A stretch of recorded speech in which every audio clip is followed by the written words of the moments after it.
Alhamdulillah, bersama kita pada pagi ini Yang Mulia Tuan Haji Muhammad Hussein bin Abdul Rahman. Beliau ini merupakan setiausaha 1 Astrawani, berada di sebelah kanan saya. Assalamualaikum Tuan Haji. Waalaikumsalam warahmatullahi wabarakatuh. Apa khabar pagi ini Tuan Haji? Sihat ya? Alhamdulillah sihat. Alhamdulillah, gembira rasanya kita ni dapat bersama dengan Yang Mulia Tuan Haji Muhammad Hussein pagi ini untuk menerangkan tajuk yang menarik juga untuk kita ni ketahui bersama. Penulis skrip, pengarah dan penerbit skop tugas dalam penerbitan drama TV. Iya, alhamdulillah Tuan, hari ini kita bicara mengenai dengan perkara ini. Jadi Tuan, kita difahamkan di mana penerbitan drama TV mempunyai liku-liku tersendiri sebelum terhasilnya sebuah drama. Jadi hari ini kita bicara mengenai dengan pertalian dan skop tugas penulis skrip, pengarah dan penerbit. Jadi dari mana kita nak bertolak dalam perbincangan ini supaya kita ini mudah memahami skop tugas dan juga pertalian ataupun kaitan antara 3 bidang tugas ini. Ya. Bismillahirrahmanirrahim. Assalamualaikum warahmatullahi wabarakatuh. Ya, memang sebenarnya untuk menghasilkan sebuah drama TV ia melibatkan banyak orang. Orang di belakang tabir itu. Bukan cuma pelakon dan juga pengarah kan. Tapi hari ini kita akan berkurapak tiga jenis orang saja. Penulis skrip, penerbit dan pengarah. Kita ni melihat skop yang lebih luas sebelum kita ni melihat pada keadaan di RTV sendiri. Kita dimulakan dengan penulis skrip. Namanya pun sudah diketahui penulis skrip. Jadi penulis skrip ini saya di sini dia tahu kalau dapat dilihatkan ini skripnya ni. Mungkin boleh difokus. Dapat. Cuba dah. Fokus teks tersebut. Teruskan Tuan. Ini contoh skrip ni Tuan. Contoh skrip. Jadinya asasnya ada dalam itu kan arahan-arahan, dialog, tempat pencahayaan dan sebagainya. Ringkas macam itu saja. Seperti yang kita saksikan pada ketika ini. Macam itu. Jadinya ini tugas penulis skrip. Atau kerajaannya itu. Jadi dari sana bila sudah ada skrip diterima, barutah diserahkan kepada penerbit. Dalam arti kata sebenarnya penerbit. Penulis skrip ini ia yang mempunyai cerita kan ataupun dia yang punya drama? Kalau dalam satu organisasi, ia dari atas satu tadi mau skrip macam mana. Katakan tadi skrip bermusim lah. Katakan skrip mengenai drama Ramadan. Drama Ramadan. Jadinya dia orang iklankan lah. Organisasi itu mengiklankan tadi mau drama Ramadan. Jadi skrip writer menulis skrip mengenai drama Ramadan. Macam itu. Jadi itu setelah siap diserahkan pada pengarah. Gunanya ialah untuk melihat macam mana dari segi bajetnya misalnya kan, peruntukannya macam mana, bolehkah, kemudian dilihat juga di asas keboleh siarannya, apakah ada perkara-perkara yang indah patut dikeluarkan dalam media dan sebagainya. Jadi bila itu siap baru arah pengarah. Arah pengarah. Ada pengarah ya. Pengarah ialah tugasnya untuk mentafsir skrip itu dari bentuk tulisan kepada visual. Pasal apa ia mengetahui kalau misalnya macam mana kan dalam arahan skrip ini televisyen menyerahkan gambar pembersihan kawasan, jentolak merubuh rumah-rumah kayu. Itu macam itu saya script writer, tapi mentafsirnya pengarah itu. Memvisualkan. Macam mana dari segi angle mana rumah itu dirubuh. Adakah pakai long shot, tight shot ke? Macam itu. Jadi itu dah mentafsir dari segi menukar daripada skrip kepada visual.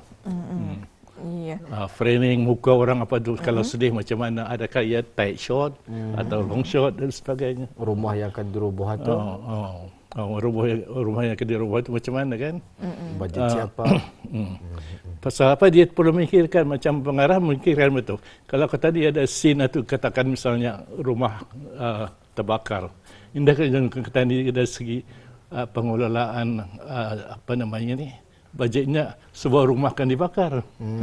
Mungkin dilihatkan dari segi dalam library ada bentuk rumah terbakar, tapi tight shot itu adalah abu kayu itu terbakar. Jadi imagination penonton rumah besar itu yang terbakar kan. Cuma itu. Ya, faham ya. Itu mengenai dengan kalau sudah skrip sesiap, jadi bahan itu diberikan kepada penerbit ya. Dan itulah tugas pengarah ya untuk memvisualiskan mengenai dengan skrip tersebut. Jadi Tuan telah pun berkongsi mengenai dengan tugas penerskrip. Jadi kalau penerbit mungkin boleh secara detail ni Tuan, apa tugas penerbit ni? Nah, itu tadi saya katakan tadi kan, dia mentafsir, utamanya untuk mentafsir kan bentuk daripada bentuk tulisan, penulisan ke bentuk visual. Banyak kan dibuatnya kan. Misalnya tadi ya kan apa ni, bila sudah sampai kepada penerbit, penafsiran tu banyak tu. Katakan macam mana akan mentafsir apa ni, pemilihan pelakon misalnya. Dari skrip itu dilihat banyak. Berapa orang jumlah katakan macam orang baik-baik, orang jahat-jahat. Kemudian ia punya pembantu-pembantu dan sebagainya untuk menghidupkan cerita itu. Jadi itu tugas penerbit. Tugas pengarah bukan penerbit. Cuma itu. Pengarah lebih kepada apa namanya, perbelanjaan lah. Perbelanjaan, iklan dan sebagainya. Pengarah yang dimaksudkan ini yang mengarah filem ini. Katanya dalam beberapa dalam skop ya. Dalam skop penerbitan TV. Kalau kamu lihat apa ni, struktur organisasi. Dalam bentuk dalam RTB lah misalnya, bukan pengarah di atas satu. Ini yang mengarah filem. Mengarah filem itu tu. Jadi ada beza tugas antara penerbit dan pengarah. Juga pengarah ya. Bukan pengarah di atas satu, itu pengarah. Pengarah jabatan, bukan pengarah. Pengarah sebuah filem ya. Baik, tadi Tuan Najib sempat menyentuh ya mengenai dengan suasana di RTB kita ni adalah ya. Bagaimana pula keadaannya di Brunei ni, khususnya di RTB ni? Iyalah di Brunei dan juga negara-negara jiran macam Malaysia kan. Tugas penerbit dan pengarah itu satu. Ini ada pembahagian. Maksudnya macam mana tu Tuan Najib? Maksudnya kalau kata ni di RTB misalnya, jawatan ialah jawatan penerbit. Okey. Itu dalam Suruhanjaya Pendidikan Awam tu. Penerbit apa tugas-tugasnya sekali. Tapi dalam kerjanya ia juga jadi pengarah. Mengarah filem itu? Ia jadi pengarah. Sebabkan dalam kerja-kerjanya rutinnya biasanya banyak kerja-kerja pengarahan, bukan penerbitan. Dalam dalam arti kata yang sebenar. Penerbit itu cuma menguruskan segala dari segi apa namanya, pengurusan perbelanjaan misalnya. Tapi di Brunei, di RTB khususnya kan, kita ni cuma ada satu stesen, dan stesen itu punya kerjaan. Pengurusan perbelanjaan ini bukan lagi dipegang oleh penerbit, tapi dipegang oleh mungkin di atas daripada penerbit, ketua rancangan ke misalnya, macam itu. Lain halnya kalau dalam apa ni, penerbitan drama TV swasta yang mempunyai company itu mungkin jadi penerbitnya, menguruskan segala kewangan dan yang mengarahkannya mungkin dilantiknya seorang pengarah orang lain ya. Apa pilihannya macam itu. Apa kesannya ni Tuan apabila penerbit merangkul pengarahan ini juga? Iyalah, bebannya bertambahlah tu kan. Tugasannya bertambah. Kalau macam kata yang melihat di BBC, ada tu pembahagian tugas kan, pembahagian tugas. Pembahagian tugas sana. Bukan pulang apa, tapi memanglah kata ini dari awal dulu memang sudah asalnya penerbit dan pengarah itu sama. Penulis skrip itu ada juga jawatan itu dalam establishment, tapi kebanyakannya diundang daripada orang luar, daripada jabatan. Baik, jadi maksudnya di sini dalam satu-satu drama itu ada seorang penulis skrip, Ya. penerbitnya pun ada seorang, pengarah filem itu pun sepatutnya ada satu orang lah untuk melaksanakan tugas dan juga tanggungjawab masing-masing. Dan dengan adanya 3 jawatan ataupun 3 orang ini tadi akan mampu menerbitkan satu drama yang baik. Ya, ada lagi yang tu yang jawatan-jawatan sokongan lain itu. Ini sebagai gambaran dari atas dah kita melihat. Misalnya penulis skrip itu kan, biasanya orang melihat cuma seorang saja penulis skrip. Tapi dalam keadaan sekarang ni, kalau kita melihat drama-drama di televisyen negara jiran, kadang-kadang satu siri itu, satu rancangan itu sampai beratus episod lah. Kalau seorang mengerjakan, paning je kepala tu. Jadi diorang ada satu kumpulan penulis skrip. Kadang-kadang setiap minggu diorang berbincang tu, macam mana jalan cerita tu. Kalau pandangan orang ramai macam mana, penonton macam mana, dimatikan watak itu macam mana. Jadi diorang berunding. Jalan cerita tu kadang-kadang putar balik lah. Yang sekawan jadi berkelahi tiap apa semua sekali. Selalunya macam tu kan. Berlirik-lirik supaya ekspektasi penonton itu indah dapat diorang menangkap cerita tu. Tak dapat lagi diorang menunggu-nunggu untuk menonton. Jadi itu dah berpusing-pusing. Cuba kita lihat kadang-kadang satu siri itu terutama dari negara jiran Indonesia beratus-ratus episod bahkan sampai ke tani di Brunei. Biasanya RTB dalam satu siri selalunya ada 13 episod saja. 13 episod berapa tu? Kalau minggu-minggu 3 minggu, 12. Lebih kurang lah. Macam itu. 3 bulan saja. Diorang kadang-kadang bertahun belum habis. Begitu juga drama Korea kadang-kadang. Drama Korea juga panjang juga ya. Pasal diputar balikkannya pastinya tu. Itu tugas penulis skrip. Penulis skrip lah tu. Penggayaan dia lah tu kiranya. Penggayaan diorang je. Tapi penulis skrip lah bukan seorangan. Ia ada grup. Berkumpulan. Itulah ya. Alhamdulillah. Jadi kita telah mengetahui bersama ya mengenai dengan skop tugas ya, penulis skrip, penerbit dan juga pengarah. Jadi Tuan Haji ya, dalam penerbitan drama TV ada script reading. Jadi mungkin boleh dikongsikan apa pula yang dikatakan sebagai script reading ini? Script reading itu ialah perkumpulan antara yang penting ni lah dia 3 orang ni. Penulis skrip, pengarah, penerbit. Dan orang-orang lain juga tu, designer dan sebagainya itu. Jadi diorang membaca skrip itu lah, dibaca saja script reading. Jadi macam pelakon, diorang membaca set. Jadi sebelum lagi melakonkan lah baru melakonkan secara membaca. Untuk memahami jalan ceritanya. Memahami skrip itu supaya tahu di mana penekanan suara misalnya kan.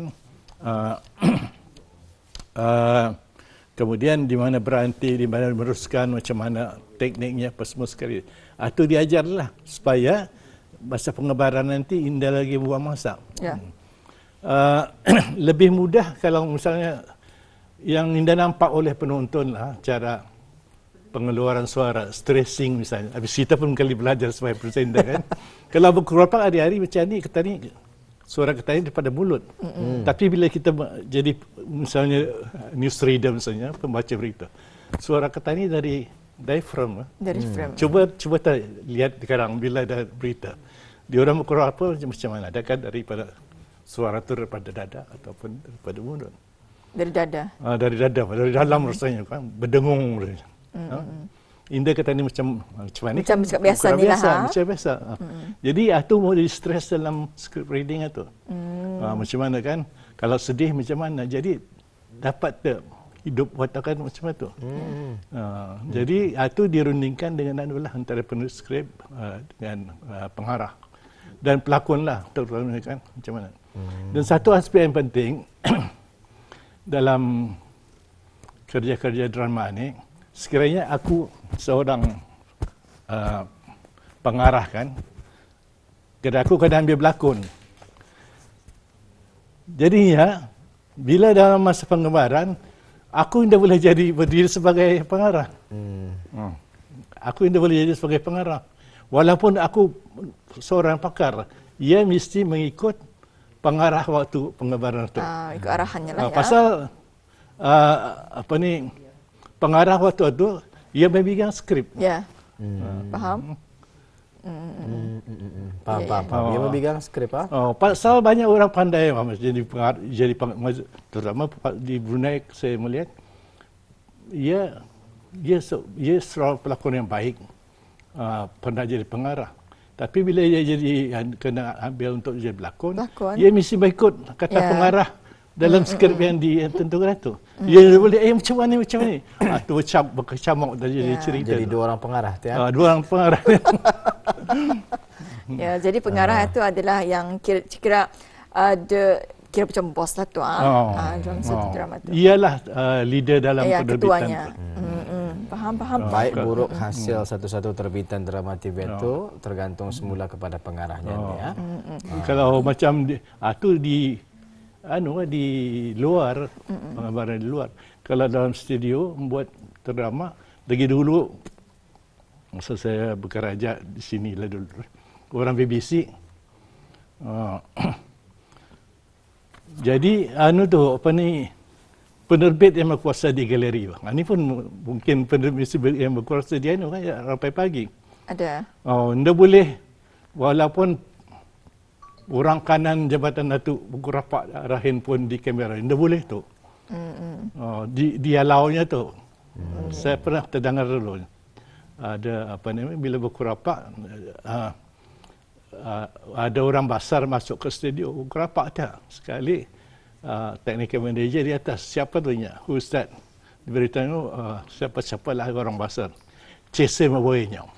Alaunya keluar. Pasal tu yang bertugas ialah penerbit ya. Sama juga dalam drama, kalau yang buat drama di studio, dia dengan berhubung dengan technical manager dan lighting man dan sebagainya. Orang lain tidak boleh ikut campur. Ya. Jadi seterusnya ni tuannya, kita sudah mendengar mengenai dengan framing ya. Kalau di studio pun kita ni sudah mendengarkan framing. Jadi apa maksud dengan framing dalam penerbitan drama TV, dan mungkin boleh tuan kongsikan maksud framing tersebut? Itulah framing kan. Kadang-kadang kalau kita melihat pengarah, ia memikirkan macam mana apa yang termasuk dalam frame TV. Macam sini kan sekarang. Frame yang kita ni ialah 3 orang ni. 3 orang. Sebenarnya kalau dikira banyak lagi kiri kanan, kiri kanan dilihat.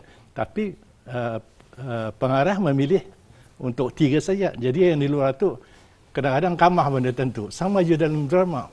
Macam mana framing itu dibuat? Adakah shot atau jarak dekat, jarak jauh. Jadi yang mentafsir daripada skrip itu macam itu. Siapa yang menentukan framingan ini Tuan Najib?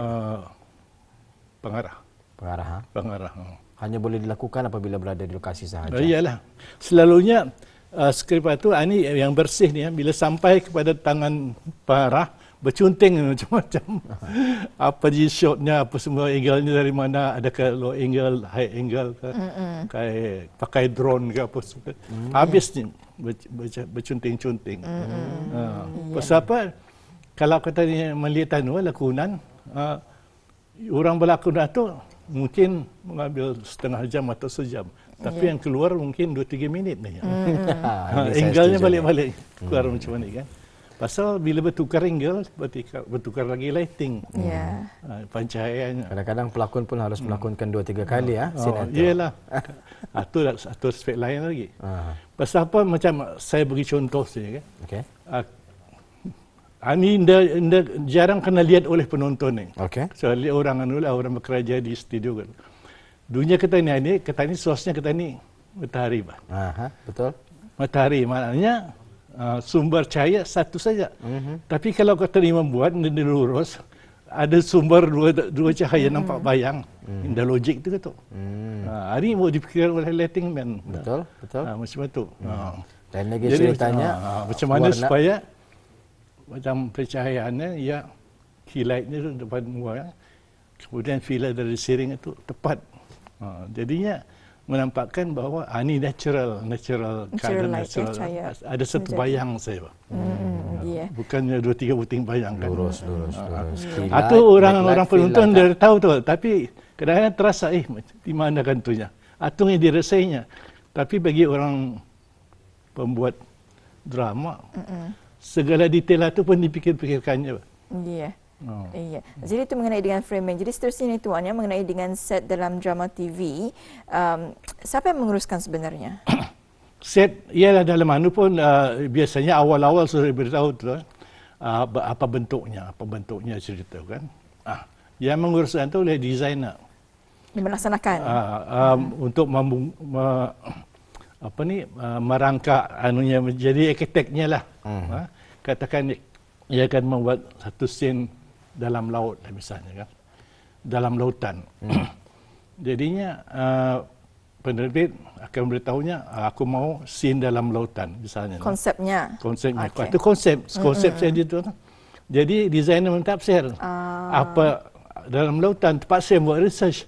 Ada lauk, ada ikan, lauk ikan sama saja. Ada binatang, rumput-rumpai dan sebagainya kan. Airnya macam mana, warnanya biru, patangkah, batu-batu dan sebagainya. Ditafsirkan, dibuat set macam itu. Jadinya designer bekerjasama dengan banyaklah stesen dan sebagainya untuk diorang meletakkan itu. Ya, jadi pengarah yang memilih konsepnya, jadi itu melaksanakan designer dan juga kita banyak dipikirkannya bila membaca skrip itu, ni macam mana ni ya. Terpaksa kita yang buat scene dalam laut. Jadi dibaginya konsep pada designer kadang balik lagi costingnya diberikan oleh pengarah. Arah penerbit yang melaksanakan costing semua segala itu. Jadi itulah tali-taliannya kan turun naiknya. Baik, beralih pula kita kepada satu juga yang kita rasakan sangat penting, iaitu dengan solek ataupun make up ini. Macam mana menurut Tuan sendiri mengenai jualnya. Kalau kita melihat cerita Purwala misalnya, kadang-kadang ada kita melihat seorang penjahat keruk misalnya, maka muanya itu terbalah bekas parang lah kesannya. Jadi macam mana membuat itu? Kalau dalam skripnya macam itu, seorang penjahat wajahnya macam mana macam ni. Ditafsirkanlah macam mana wajah seorang yang bengis ni. Misalnya ada bekas tatakan parang, ditaruhlah macam mana buat makeup itu. Orang makeup tahu ni, luka tangan ni pun tahu yang bukan misalnya sama ada ditaruhnya pakai nukah talur di warnanya ataupun tomato supaya nampak luka macam berdarah, berbalah tangan dia sebenarnya sama je macam hantu dan sebagainya itu. Jadi itu mengenai dengan solat juga makeup. Jadi Tuan, sebetulnya kita ni berbaki dalam masa 3 minit lagi.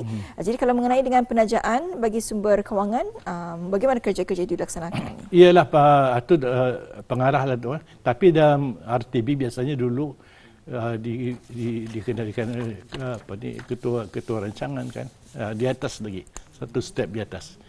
Pasal saya katakan tadi pengarah dan penerbit sama orangnya, jadi di atasnya ketua rancangan mengurus bajet semua sekali. Tapi kalau drama swasta biasanya ialah siapa punya syarikat itu yang mengawal kewangan dan dia mencari seseorang yang berkelebar untuk jadi pengarahnya. Macam itu. Nampaknya barat juga, itu Najia, tugas penerbit pengarah dalam menghasilkan sebuah drama TV yang baik kan ya?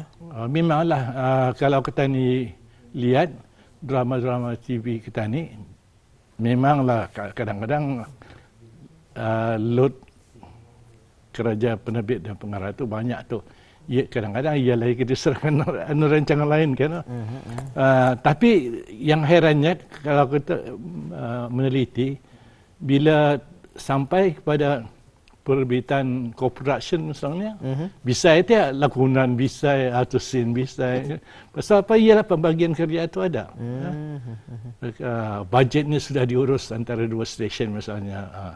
Pelakonnya sudah disusun.